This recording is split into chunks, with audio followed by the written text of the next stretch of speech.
এখন আছি শাপলা চত্বরে, পাশে হচ্ছে গিয়ে সোনালী ব্যাংকের হেড অফিস। এখানে অগ্নিকাণ্ড ঘটেছে, অলরেডি ফায়ার সার্ভিসও এসেছে। ফায়ার সার্ভিস অলরেডি সম্ভবত অপারেশন শুরু করে দিচ্ছে। কোনো একটা ছোট কোনো ঘটনার জন্য আগুন লেগে যায় অনেক সময়। দেখতে পাচ্ছেন ফায়ার সার্ভিসের গাড়ি,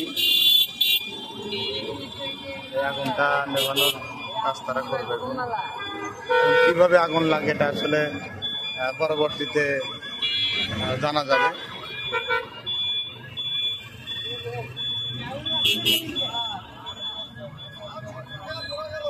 এই পাশে হচ্ছে বাংলাদেশ ব্যাংক, এই পাশে আর কি আগুন। ফায়ার সার্ভিসটা এখনো বসে আছে দেখতে পাচ্ছি। তারা তো এতক্ষণ শুরু করে দেওয়ার কথা, ভিতরে লোক গেছে কিনা জানি না।